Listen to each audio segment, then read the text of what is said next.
अध्याय चौथा श्लोक क्रमांक 6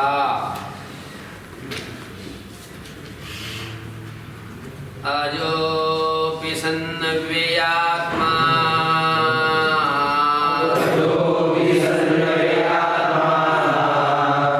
भूतानामीश्वरोऽपि सन् प्रकृतिं स्वामधिष्ठाय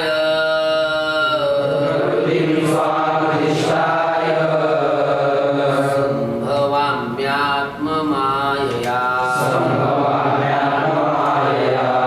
अजोऽपि सन्नव्ययात्मा भूतानामीश्वरोऽपि सन्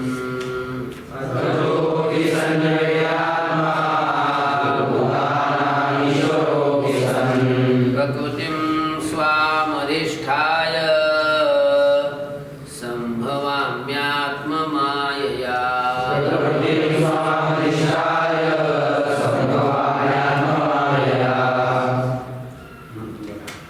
अजः अपि सन् अव्ययात्मा भूतानाम् ईश्वरः अपि सन् प्रकृतिं स्वाम अधिष्ठाय संभवामि आत्ममायया. तर विषय हा चालू आहे. भगवंताने अर्जुनाला सांगितलं, अर्जुना मी हा योग पूर्वी सूर्याला सांगितला होता. सूर्यानं इक्ष्वाकुला सांगितला, आपलं काय मनुला सांगितला, म्हणून इक्ष्वाकुला सांगितला आणि ही परंपरा पुढे चालत राहिली. पण नंतर काही काळाच्या ओघामध्ये ही परंपरा काय झाली, नष्ट झाली. आणि तोच पूर्वी मी सूर्याला सांगितलेला योग मी तुला आता काय केलाय, सांगितलेला आहे. तोच हा पुरातन अशा प्रकारचा योग आहे. कारण तू माझा भक्त आहेस, माझा सखा आहेस, असं हे म्हणून हे असं उत्तम असलेलं रहस्य असलेलं ज्ञान तुला मी काय केलं, सांगितलं.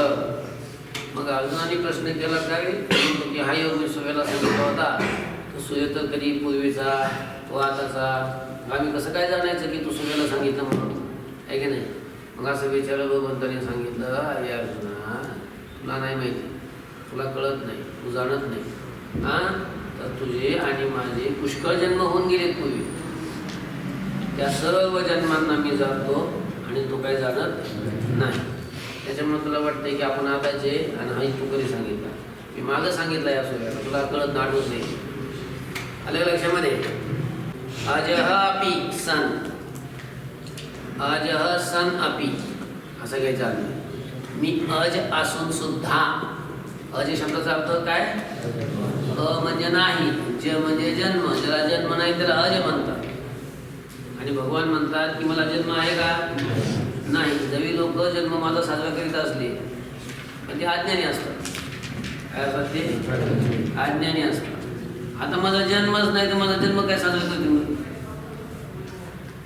माझा जन्मच नाही, मी कसा आहे, अज आहे. अज अज सन अपि म्हणजे अज असून सुद्धा, न जन्मणारा असून सुद्धा.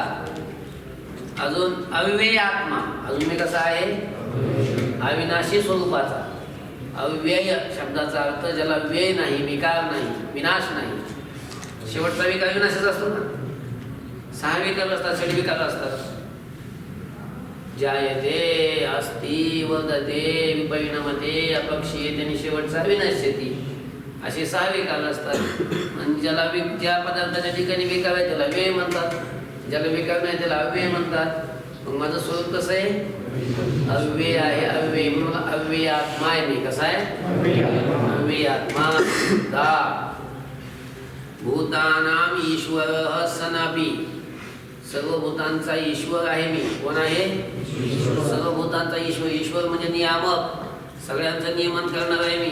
मी जसं आज्ञा करीन तसे सगळे काय करतात, माझ्या आज्ञेचं पालन करतात, वागतात, आहे की नाही. मी आज्ञा दिली म्हणून सूर्यदगड उदयाला येतो. मी आज्ञा केली म्हणून वारा वाहतो. समुद्र जागचा हालत नाही, पर्वत जागचा हालत नाही. आहे का नाही? आता वाटलं समुद्राला, आता आम्ही समुद्राला जाळायला पाठांचा वापरून गीतच पटाय काय त्याला जर वाटलं मला समुद्राला तो आला इकडं समुद्र कसं होईल बरं? बोले होईल का नाही? हा तर समुद्री रेखा ओलांडावी, भगवती बैसका न संडावी, पृथ्वी भूते व्हावी आज्ञा माझी. मग ही पंचभूत सुद्धा माझ्या आज्ञेचं पालन करतात. मग त्याच्यात बाकीचे सगळे प्राणी माझ्या आज्ञेचं पालन करणार नाही काय? सगळे माझ्या आज्ञेचं पालन करतात. झाडाचं पान सुद्धा माझ्या सत्तेशिवाय हलत नाही, आहे का नाही? वृक्षाचेही पान त्याची सत्ता. असं माझ्या आज्ञेतच सगळे राहतात. म्हणजे मी सगळ्यांचं नियमन करतो. मी काय करतो? सगळ्यांचं नियमन करतो. म्हणून मी ईश्वर आहे. मी ईश्वर असून सुद्धा, ईश्वर सनापी, ईश्वर असून सुद्धा स्वाम प्रकृतीम अधिष्ठाय, स्वतःची जी प्रकृती त्या प्रकृतीला अधिष्ठाय म्हणजे अधीन करू. माझी जी प्रकृती आहे मी तिला काय करतो? माझ्या अधीन करतो. आणि माझ्या अधीन करून आत्ममायेया संभवामी, मी माझ्या आत्ममायेनं म्हणजे माझ्या स्वतःच्या योग मायेनं किंवा सामर्थ्यानं संभवामी, मी काय होतो? उत्पन्न होतो, आहे की नाही? मी तसा तर अजन्म आहे, जन्मत नाही, पण तरी मी काय होतो? अव्यय असलो, सर्वभूतांचा ईश्वर असलो तरी सुद्धा मी माझ्या प्रकृतीला माझ्या अधीन करतो. आणि माझ्या योगमायेनं मी काय होतो? उत्पन्न होतो, अवतार घेतो. बघा श्लोक सांगतो व्यवस्थित. अजः सन अपि, मी अजन्मा असून सुद्धा, अव्ययात्मा सन अपि, तिथं सन अपि नाही पण नाव घ्यायचं. मी अविनाशी स्वरूपाचा असून सुद्धा, भूतानाम ईश्वर सन अपि, सर्व भूतांचा मी ईश्वर असून सुद्धा, स्वाम प्रकृतीम अधिष्ठाय, स्वतःची जी प्रकृती त्या स्वतःच्या प्रकृतीला मी अधीन करून आत्ममायया संभवामी, मी माझ्या आत्ममायेनं स्वतःच्या सामर्थ्याने मी काय होतो? उत्पन्न होतो. यदा यदा हि धर्मस्य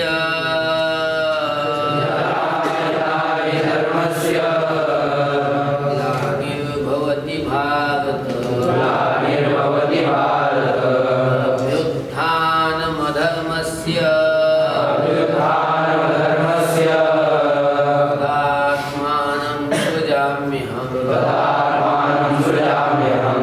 यदा यदा हि धर्मस्य ग्लानिर्भवति भारत,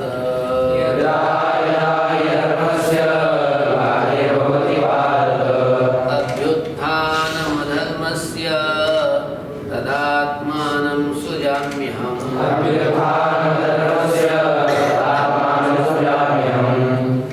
यदा यदा हि धर्मस्य ग्लानिः भवति भारत, अभ्युत्थानम् अधर्मस्य तदा आत्मानं सृजामि अहम्. आला का पदच्छेद? बघा आता ही हे जाऊ दे काय ही, कारण की भारत म्हणजे हे भरत वंशामध्ये उत्पन्न झालेल्या अर्जुना. यदा यदा धर्मस्य ग्लानिः भवति, यदा यदा जेव्हा जेव्हा धर्मस्य ग्लानिः भवति, धर्माला ग्लानी असते म्हणजे धर्माची हानी होते. काय होते?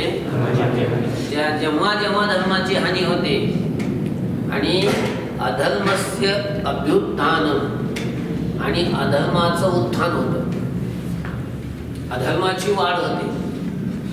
तदा तेव्हा अहम मी आत्मानं सृजामि, मी तेव्हा स्वतःला काय करतो? आत्मानं म्हणजे स्वतःला, सृजामि म्हणजे उत्पन्न करतो, म्हणजे अवतार घेतो. अलग लक्षामध्ये जेव्हा धर्माची हानी होते आणि अधर्माची वाढ होते त्यावेळेला मी स्वतःला काय करत असतो? उत्पन्न करत असतो. स्वतःला उत्पन्न करतो म्हणजेच काय? अवतार घेतो. कळलं का? बघा अजून एक श्लोक. ही भारत म्हणजे हे भरतवंशामध्ये उत्पन्न झालेले अर्जुना, यदा यदा धर्मस्य ग्लानिः भवति, जेव्हा जेव्हा धर्माची हानी होते आणि अधर्मस्य अभ्युत्थानम आणि अधर्माचं अभ्युत्थान होतं, उत्थान होतं म्हणजे अधर्माची वाढ होते, तदा अहम आत्मानं सृजामि, तेव्हा अहम म्हणजे मी, आत्मानं म्हणजे स्वतःला, सृजामि म्हणजे उत्पन्न करतो. तेव्हा आम्ही स्वतःला काय करतो? उत्पन्न करतो. आलं? कशा करता उत्पन्न करतो? परित्राणाय साधूनां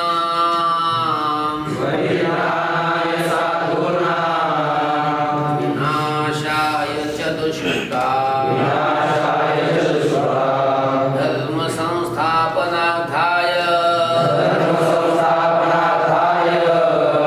संभवामि युगे युगे. परित्राणाय साधूनां विनाशाय च दुष्कृतां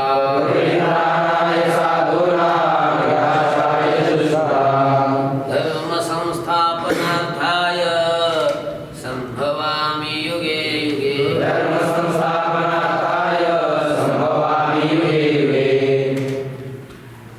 परित्राणाय साधूनां विनाशाय च दुष्कृतां धर्म संस्थापनार्थाय संभवामि युगे युगे.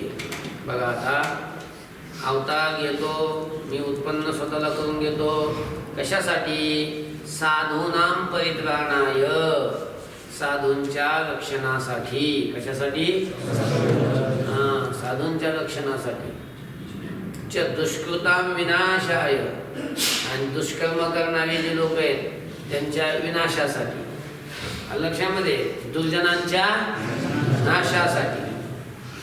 धर्म संस्थापनार्थाय, आणि धर्माची स्थापना करण्यासाठी. युगे युगे संभवामि, प्रत्येक युगायुगामध्ये मी काय होतो? उत्पन्न होतो. आलं? अजून एकदा सांगायचं. साधूनां परित्राणाय, साधूंच्या रक्षणाकरता. दुष्कृतां विनाशाय, दुर्जनांच्या नाशाकरता. धर्म संस्थापनार्थाय, धर्माची स्थापना करण्याकरता. युगे युगे संभवामि, प्रत्येक युगायुगामध्ये मी काय होतो? जन्म कर्म च मे दिव्य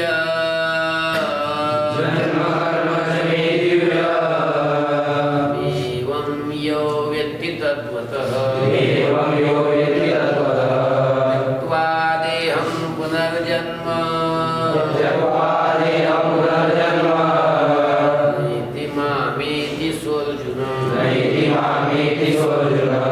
जन्म कर्म च मे दिव्य एवं यो वेत्ति तत्त्वतः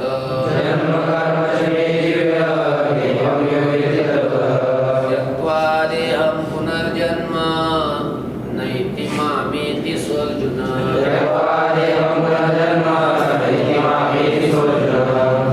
बघा आता पदच्छेद. जन्म कर्म च मे दिव्यम् एवं यः वेत्ति तत्त्वतः त्यक्त्वा देहं पुनः जन्म न येति माम येति सह अर्जुन. आला पदच्छेद. आलं? आता घ्या बघा. यह दिसलं का? यह दिसलं कुठे? यह म्हणजे जो पुरुष एवं अशा प्रकारे मी माझे दिव्यम दिव्य असलेले जन्मच कर्म, जन्म आणि कर्म तत्वतः व्यक्ती तत्वतः जाणतो. लक्षामध्ये ऐका. भगवान म्हणतात माझे जन्म दिव्य आहेत आणि माझे कर्म सुद्धा कसे आहेत? दिव्य आहेत. मग दिव्य असणाऱ्या माझ्या या जन्माला आणि माझ्या या कर्माला जो वास्तव रूपाने जाणतो, तत्वतः जो जाणतो, मग तो सहज खाली अर्जुन, हे अर्जुना, सह तो पुरुष, तो म्हणजे कोणता? माझ्या दिव्य असणाऱ्या जन्मकर्माला जाणणारा असा तो पुरुष देहम त्यक्त्वा देहाचा त्याग करून, एकदा देहाचा त्याग करून जातो, पुन्हा जन्म न येती, पुन्हा तो जन्माला येत नाही. मग कुठं जातो? माम येती, मला प्राप्त होतो. पुन्हा जन्माला प्राप्त होत नाही, तो पुन्हा तो मला प्राप्त होतो. अजून सांगायचं का? एक यह जो पुरुष एवं अशा प्रकारे मे जन्मचे कर्म, माझे जन्म आणि कर्म, दिव्यम मे जन्मचे कर्म, दिव्य असणारे माझे जन्म आणि कर्म, तत्वतः व्यक्ती त्या जन्माला आणि कर्माला तो तत्वतः जाणतो. अर्जुन, हे अर्जुना, सह तो पुरुष देहम त्यक्त्वा देहाचा त्याग करून पुन्हा जन्म न येते, पुन्हा जन्माला प्राप्त होत नाही. मग माम येते, मला प्राप्त होत. वीतराग भय क्रोधा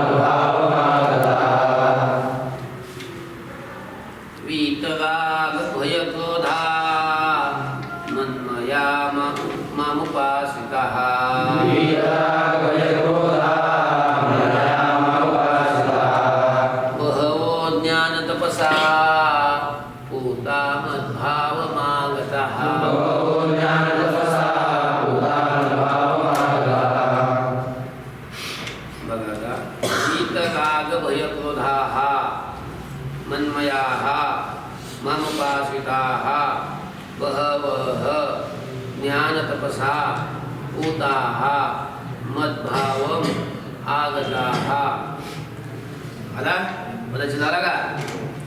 बघा आता ते भक्त मला प्राप्त होतात ना, पुन्हा जन्माला येत नाहीत, त्याचा त्याग करून जातात, मला एक पुन्हा जन्माला नाही येत, मला प्राप्त होतात. आता जे मला प्राप्त होतात ते भक्त कसे असतात? त्या भक्तांचं लक्षण बघा. वीतराग भय क्रोधाः, ज्यांच्या ठिकाणची आसक्ती, भीती आणि क्रोध निघून गेलेले आहे. राग म्हणजे आसक्ती, भय म्हणजे भीती आणि क्रोध हे काय झालेले, नष्ट झालेले किंवा निघून गेलेले आहे. वीतराग भय क्रोधाः, ज्यांची आसक्ती, भीती आणि क्रोध नष्ट झालेले आहेत. मन्मयाः, माझ्या स्वरूप झालेले आहेत. मामुपाश्रिताः, माझा ज्यांनी आश्रय केलेला आहे.